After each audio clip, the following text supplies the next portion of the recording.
We are live. Happens. Hi guys. Hello. Hello. So I tend to I noticed that I've been sitting and slouching in videos. I'm gonna be sitting up. Gotta be like this. It's amazing how much about yourself you learn from different videos. Right. I just really get present to It's it. all educational, Yeah, right? Uh-huh. Sit up straight. All right. Okay, here we go. Hi everyone, welcome to episode 12 of Entrepreneurial Talk Podcast. It's myself, Dallas Andrews. Marina Sachakova. Janie Peters. We have a special guest on our show today. It's Teresa Marzolph. She is the founder of Culture Engineered. Now, Teresa, explain a little bit about this business to us so we have a better understanding of what you do. Sure, and thanks for having me. To put it simply, I do HR and culture consulting for small and medium-sized businesses. So helping them, whether it's a small business who doesn't have an HR team, is just looking to get a handbook together, put some benefits together, figure out how to pay people, all that good stuff that comes with starting a business, including entrepreneurs that are growing their business into the small business realm, and then all the way up to larger businesses, probably tapping out at about 500 employees, and for them really looking to bring more of the culture strategy that comes with HR. So helping to better engage employees, improve their retention, and a lot of times through improving the employee experience, really help them grow their revenue, whatever their business goals are. Now, when you say culture, can you give us an example of what you create as a sense of culture in a company? Sure. Yeah. So it's different for every. I think that this is my favorite part. So I'm glad you asked that. It's different for every company because different things mean different things to different people. So what I do is I have a survey that companies can launch within their workplace and allows them to test their employee experience just using the survey results across 10 different attributes of the employee experience. So then I use benchmark data to compare that. So for example, if it is a realty firm, or if it's a tech company, or maybe it's more services oriented, I then have benchmark data of high performing and low performing companies that are similar to your company, and I compare it and identify what really of those 10 attributes makes a difference to your employee experience, to your culture. So for example, before starting my own business, I worked with Channel 12 and did this for them, and really helped you can't be all things to everybody. Yes. You can't, everyone wants to pay a lot, wants great benefits, and wants to recognize employees and this and that. But if it's funds are limited, or you don't have enough hands on deck to do all of it, it really becomes important that you focus on what's most important to the employees that you serve as a company, and then drive those to see success in the company and just make for a better environment. Do you make sure that do you have to back that out to the company's mission statement to make sure the employees are aligned with the company's purpose in the first place? Yeah, so I think that's a good point. There is some already existing mission statement purpose, right, defined. And I think this is a weird example, but think of the Yanni Laurel thing, or all these different, is the dress blue and white or silver and gold or whatever these things are. Right. Just because perception changes it. So just because we're seeing the same, objectively, the same thing, we're looking in the same area, we're not seeing the same thing, we're not hearing the same thing. Yeah, Right. for an individual, Right. their goal is the most important goal, and then how are you aligning your goal to the company's goal? How is that resonating with what that is right there written on the mission statement, aligned to what's important to you? So do you focus on what's important to them in terms of then correlating it, relating it, and how are you keeping track of the thing that really matters to them, and how is then whoever's in charge of the company creating a structure so it works, and then they are constantly in that the flow of things. Yes, so it's like they bring it back to that important thing, and then bring them back to what's, you know, how they can make relationship work, how they can make the work environment work. I guess, yeah, like how do you formulate that?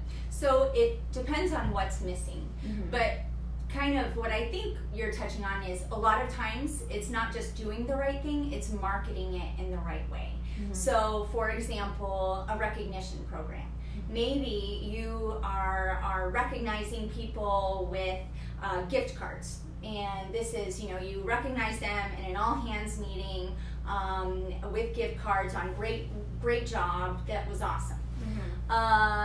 There's some things that could go wrong there. What if you have, now that might be great in an environment where they value praise and attention. What if you have a big group of web developers that prefer not having this big splash of interaction, or that can actually demotivate your team. So it really can depend on you know, kind of the background things. It's not simple, just recognize people. Maybe it's not through money. I have my sister-in-law works for a company that I asked her when she took that job, how do you like it? And the first thing she said to me is, it's awesome. They feed us 4 out of 5 days a week. And I thought, this is unbelievable. That's one of the cheapest things that you can do as an employer is it's buffet style. They have, you cut a deal with a vendor. It's great. If they were, it's probably $50 worth of food she's getting a week tops.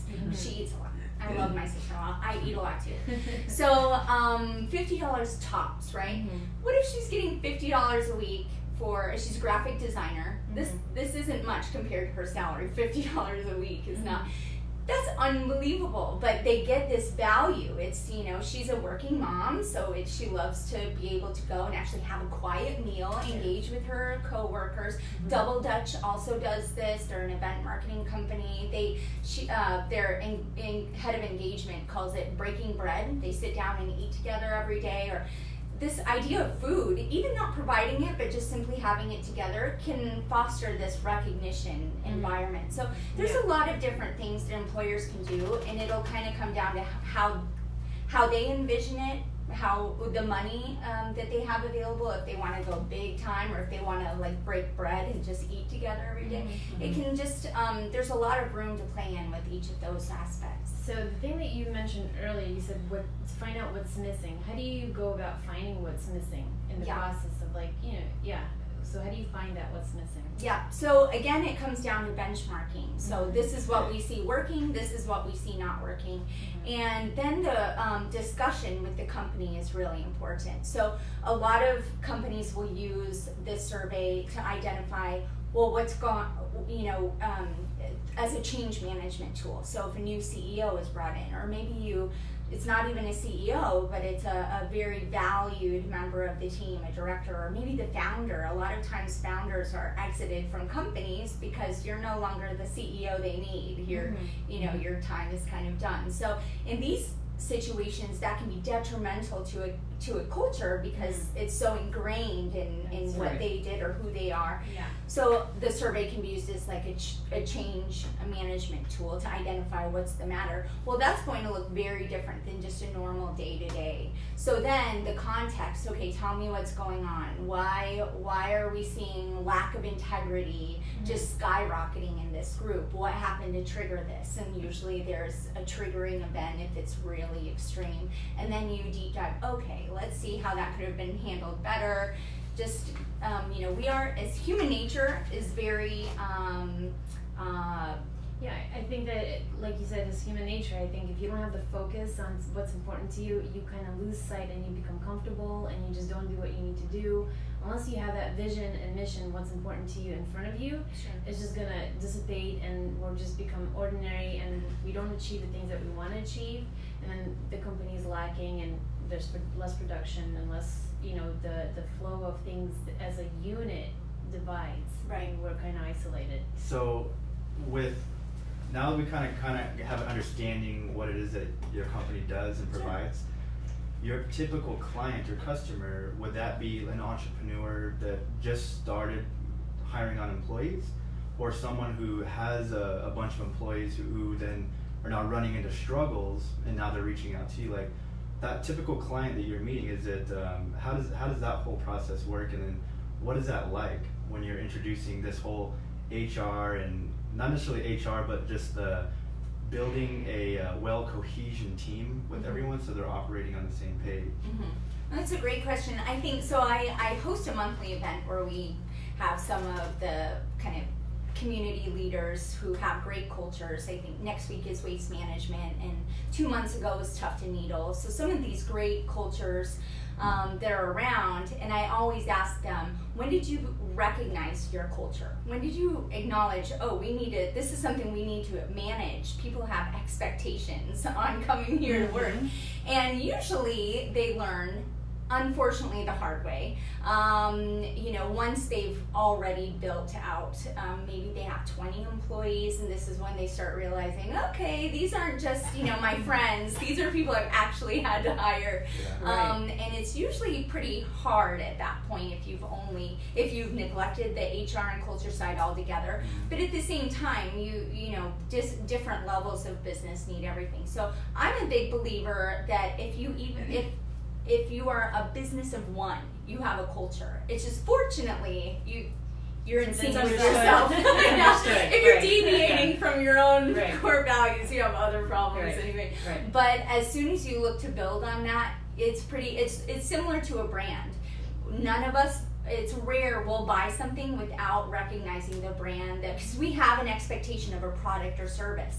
It's the same when someone comes to work for you, whether it's a friend or not. They have expectations of what that means to come work with you, for you.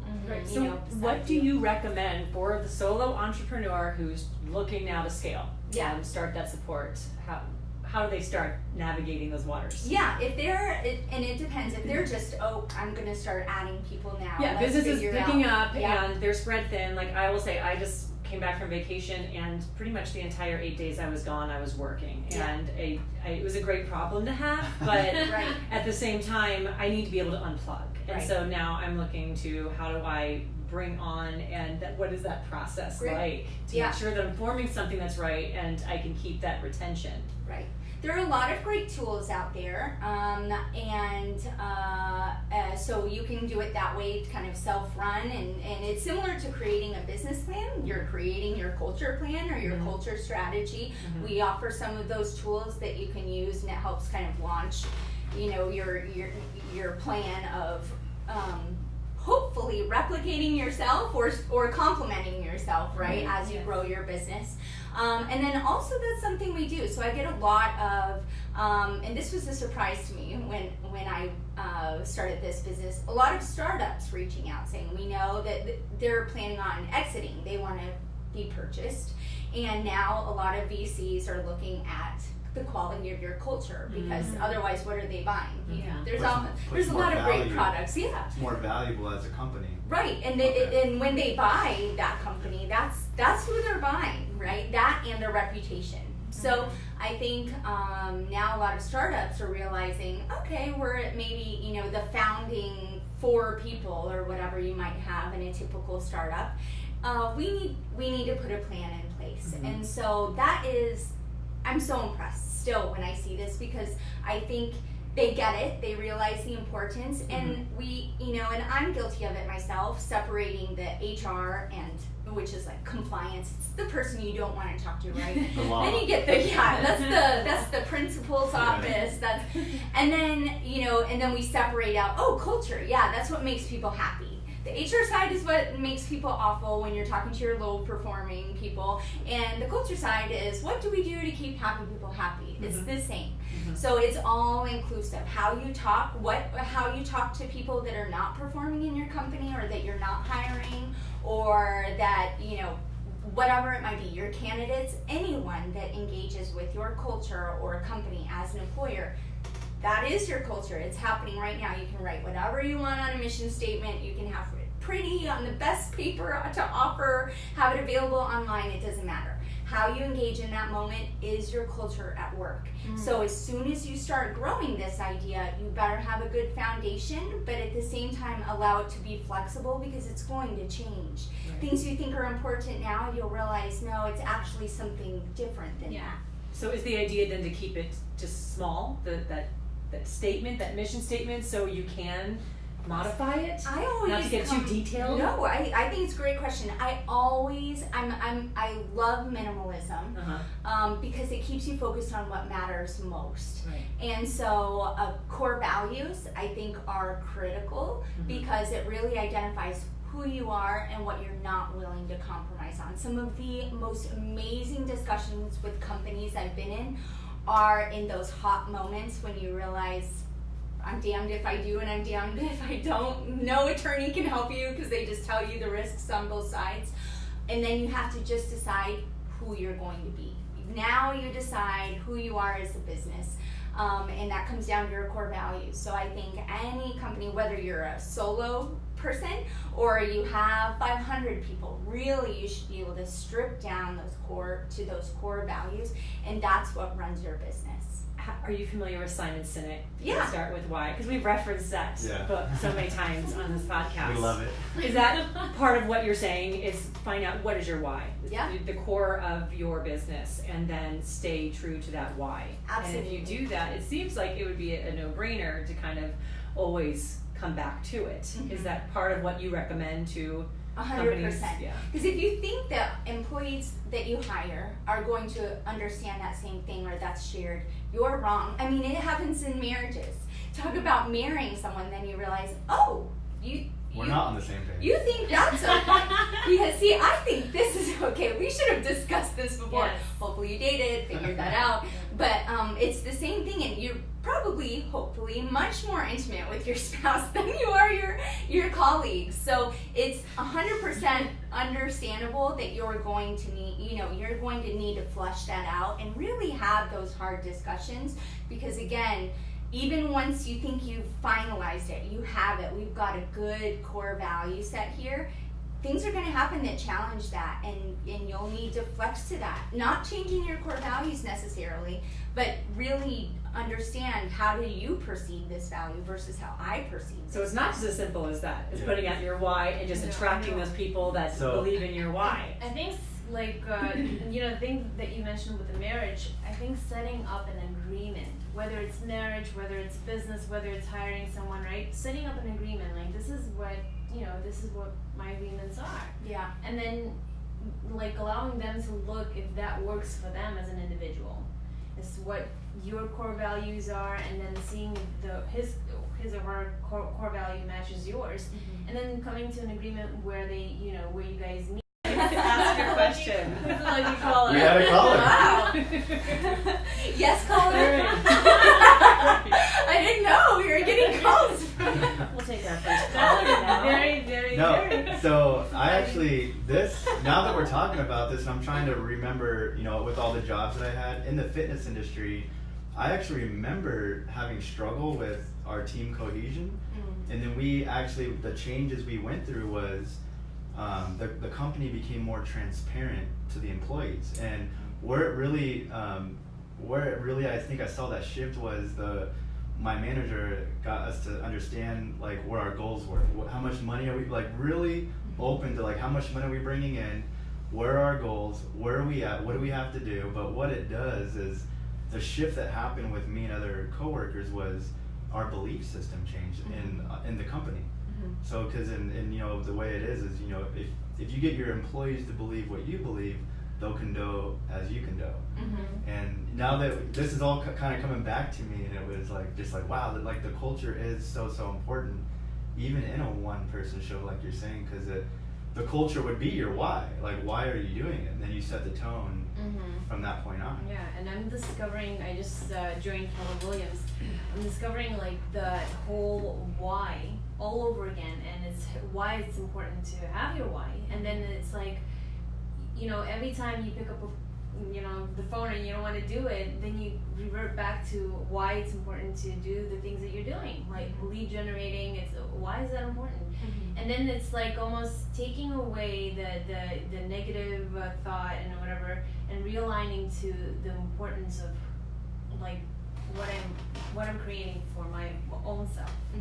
So it's really cool to absolutely. How do you go about helping companies find the right employees. Mhm. I will say I was in pharmaceutical sales years back, and that interview process was tough for the interviewee because it's several interviews and there's so many questions and what they do, because everyone's going to be on their best behavior during an interview, right? And then the whole goal was to try to find out if you're really aligned and if the interviewee is actually consistent with their answers by a series of questions, and The personality test, break right? you down. Yeah, I mean, it's tough. Yeah, but if you're true to who you are, you're going to be fine in Right. the end, because they're going to find out if you're being deceptive. I mean, it's almost like a lie detector. Well, So- so I've taken some of those personality tests, and I don't know if they're rigged or not, but I remember me and a friend were going for the same company. They had 2 different jobs available, same position, but they had a bunch of them available.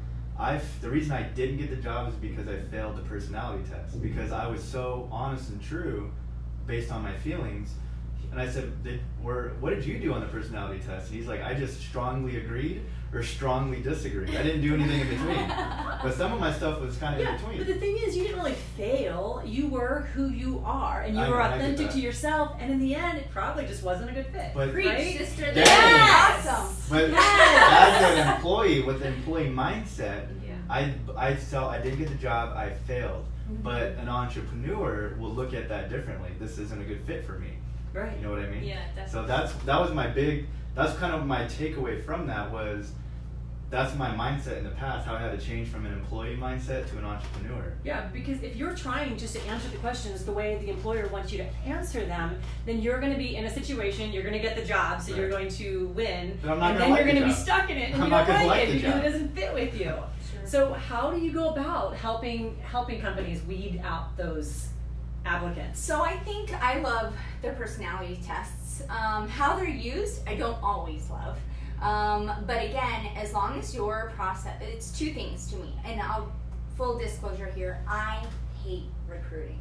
So I am, throughout my career of doing HR and the various things that fall under that very large umbrella, the recruiting piece was never my favorite. So because of that, I always believe in creating a strong brand. The strong brand will attract, and brand meaning culture, because we're talking internally, that will attract the right folks. If to have people refer other people and bring them in is an ideal situation. There are some companies that hardly ever have to seek out new people because they rely so heavily on their employees being happy, engaged, and doing it for them. In this market where unemployment is in an all-time low, that is especially helpful. So really creating a strong brand will do the work for you. I mean, recruiting is an amazing gift. I'm not trying to knock recruiters and talent acquisition folks.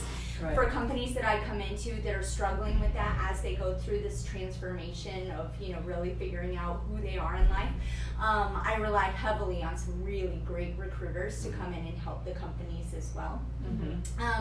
But I think unfortunately, we do live in a society where employees or candidates, I should say, applying for jobs think the goal is to get the job, not to figure out if the job is right for them.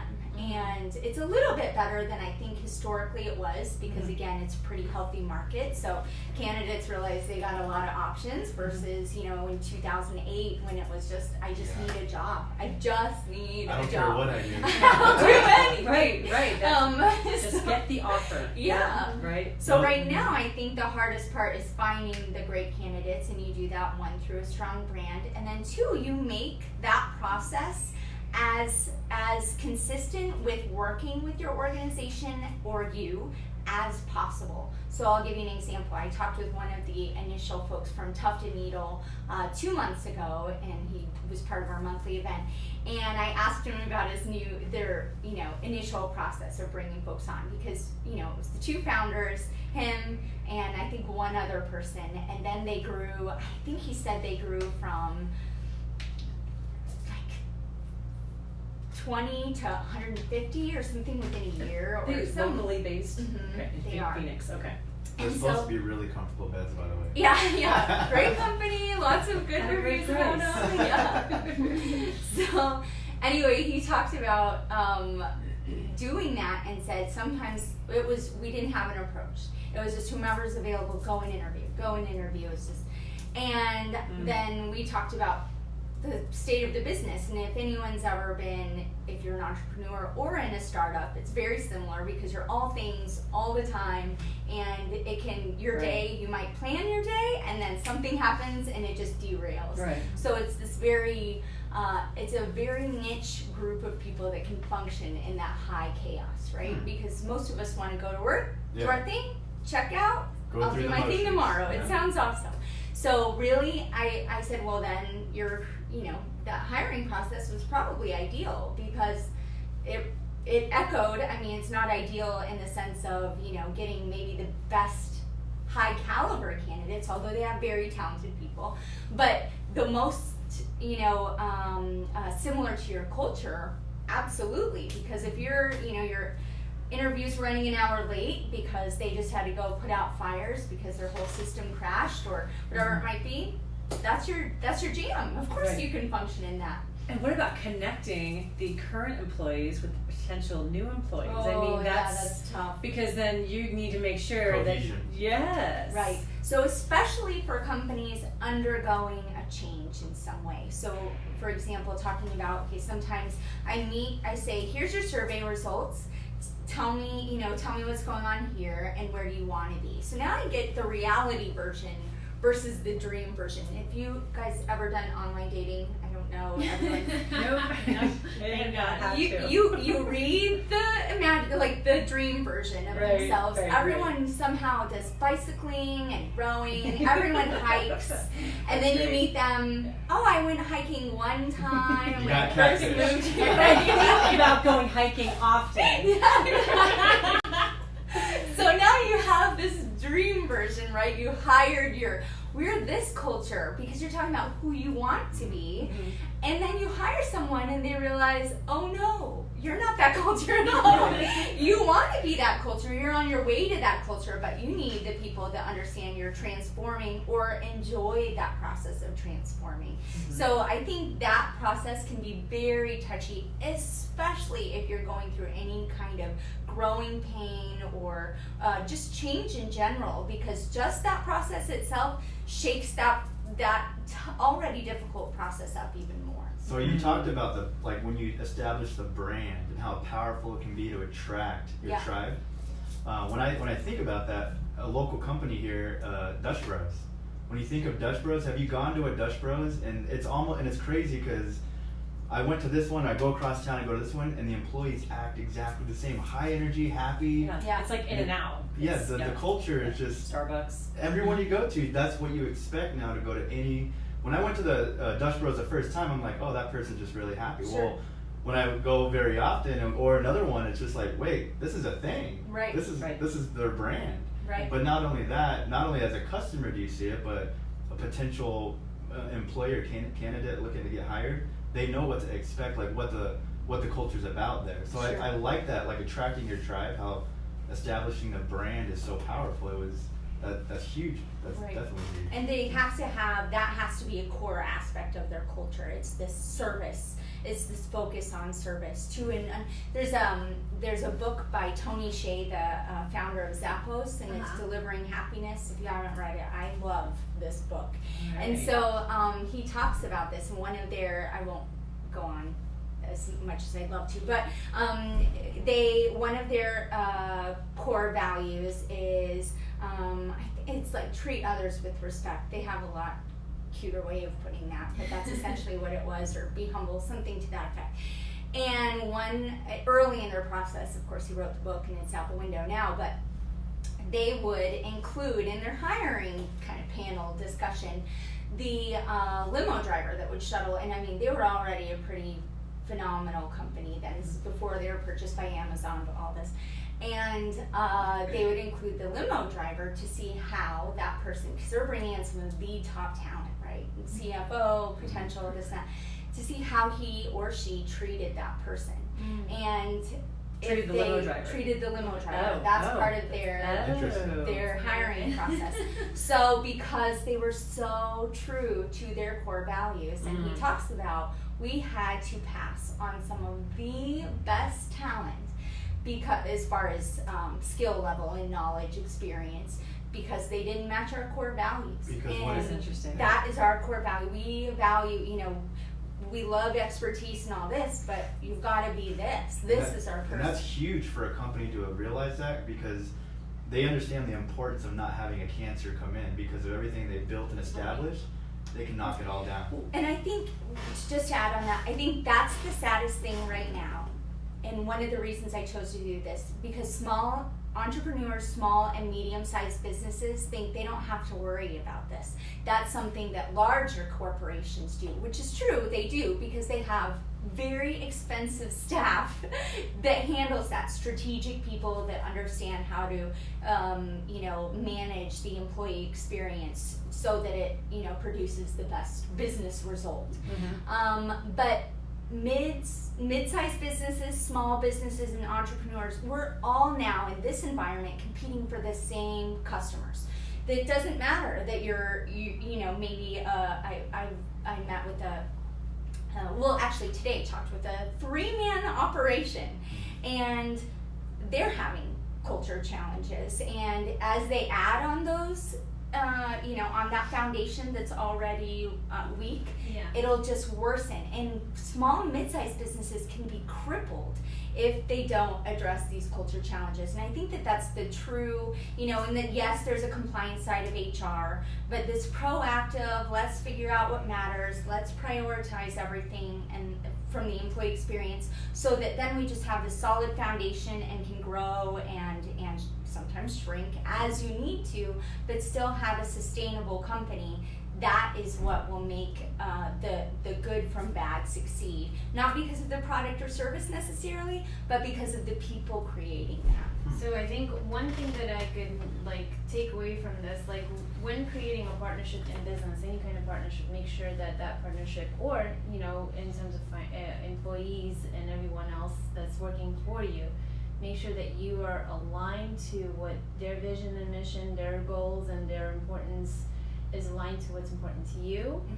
And if not clear, just having a discussion about what's important and really figuring that out. I'm just thinking about a little thing about a personal business, even the ones that my brother and my husband did together, and something didn't work, and something the fact that it didn't work allowed them to just go their separate ways. But if that conversation was available to them and discussion, would have probably allowed them to work further on together. Sure. Yeah. And I think it allows you to hire or work with people that aren't exactly, I think that's where this gets confused, because we see in the tech world they talk about a lack of diversity or a lack of, I'm not saying you hire, if you're a white middle-aged man, you hire all white middle-aged men.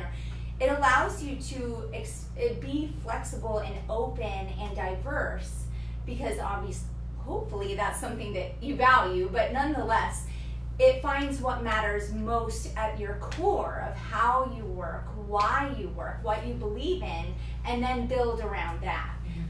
Instead of kind of these superficial things that don't mean much. There are a lot of white middle-aged men that are different, right? Most of them, they don't all do the same thing or think the same thing.